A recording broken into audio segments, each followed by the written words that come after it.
Halo nakama, selamat datang di Lifestyle Anime. Selamat datang di tahun naga. Semoga Johnny kecil kalian bertransformasi menjadi naga bonar di tahun ini. Yap, tahun 2024 ini bertepatan dengan tahun naga dalam kepercayaan Cina.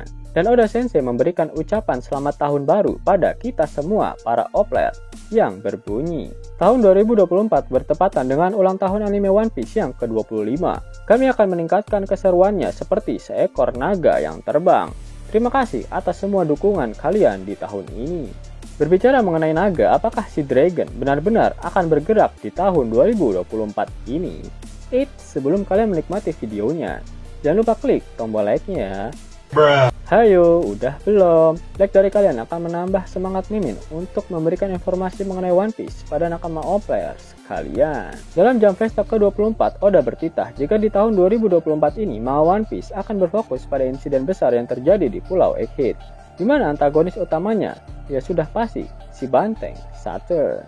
Berbicara mengenai Saturn, jika kalian nakama player belum tahu, di tahun 2004 silam terjadi badai besar di planet Saturnus. Dan para ilmuwan menamakan badai tersebut dengan nama Dragon Storm. Apakah ini semua hanya kebetulan? Jika kalian memberikan angka 2 di angka 2004, maka akan didapat angka 2024. Memang hal ini terkesan seperti cocok logi. Namun apakah Oda sengaja menunggu tahun 2024 yang merupakan tahun naga untuk memberikan panggung pada Dragon agar semuanya terlihat seakan-akan menjadi sangat membagongkan? Dragon Storm di planet Saturnus terjadi ketika pusaran angin yang berhembus ke arah timur dan akan bergabung dengan badai kecil yang berhembus dari arah utara. Fakta ini sangat gila karena pada One Piece chapter 539, Dragon terlihat selalu mengarahkan wajahnya ke arah timur ketika ada angin yang berhembus. Jika dilihat lebih spesifik, Dragon Storm yang terjadi di planet Saturnus merupakan badai petir besar yang menghasilkan energi listrik yang banyak ketika badai tersebut terjadi. Berbicara mengenai energi listrik, apakah kalian ingat dengan Enel yang mampu memaksimalkan kemampuan Ken Bunsoku Hakinya dengan listrik yang dia hasilkan? Bisa saja Dragon memaksimalkan Ken Bunsoku Hakinya dengan memanfaatkan badai-badai tersebut. Dan ketika bajak laut Kurohige datang untuk menginvasi markas pusat pasukan revolusioner, Dragon sudah mengetahuinya dan langsung memindahkan markasnya ke Pulau Bencong dengan alasan untuk menghindari pertempuran yang sia-sia. Yap, kita akhiri pembahasan mengenai Dragon Storm. Lalu kita lanjutkan pembahasan pada tahun naga. Tahun di mana Dragon harus mengakhiri masa AFK-nya. Tahun naga baru akan muncul di setiap 12 tahun sekali. Dan orang-orang yang lahir di tahun naga biasanya memiliki sifat yang karismatik, bijak, percaya diri tinggi, dan juga kuat. Mereka biasanya diberkati dengan banyak keberuntungan dan dikatakan terlahir sebagai seorang pemimpin. Salah satu tokoh yang lahir di tahun naga adalah Bruce Lee, seseorang dengan jiwa kepemimpinan yang tinggi dan ambisi yang besar. Selain itu, salah satu film terkenal yang dimainkan oleh Bruce Lee adalah film Enter the Dragon. Menariknya adalah salah satu quote dari Bruce Lee, kata-katanya berhubungan dengan angin, yaitu, "Kau tak akan pernah dapat mengundang angin, namun kau harus membiarkan jendelamu terbuka." Yap, mirip seperti prinsip hidup dari Monkey D. Dragon yang membiarkan takdir angin untuk menuntun jalan hidupnya. Yap, kita kembali ke pembahasan mengenai zodiak Cina alias Xiao. Dalam kepercayaan orang Cina terdapat satu bintang yang dinamakan Tai Shui, di mana bintang ini dipercaya akan memberikan nasib buruk pada seluruh zodiak yang lainnya. Dan salah satu cara untuk menghindari nasib buruk itu dikatakan jika seseorang dengan zodiak tertentu harus berdiri dengan menghadap arah yang berlawanan dengan Tai Shui. Untuk zodiak naga, seseorang harus berdiri menghadap ke arah tenggara.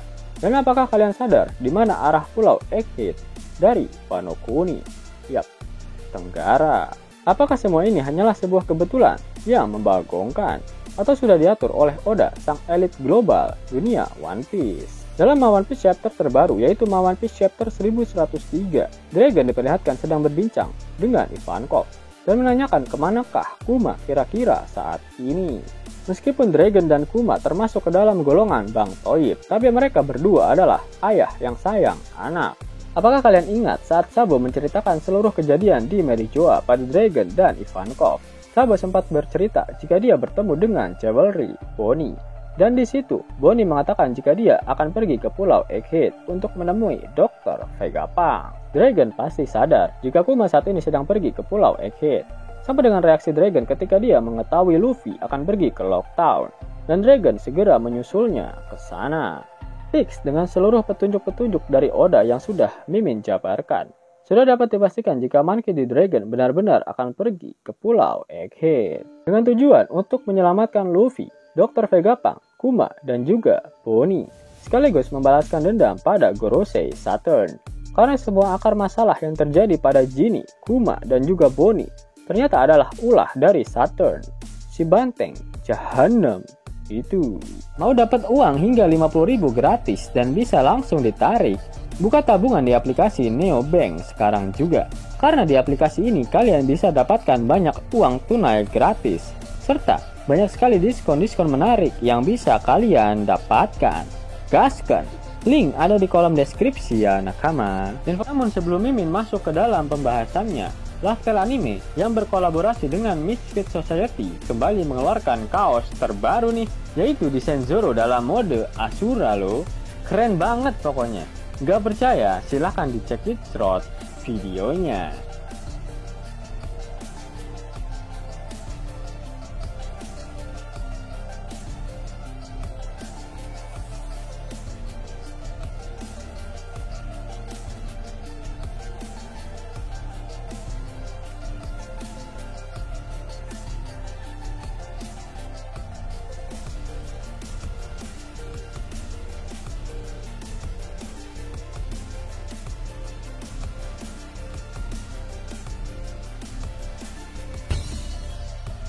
Bagaimana?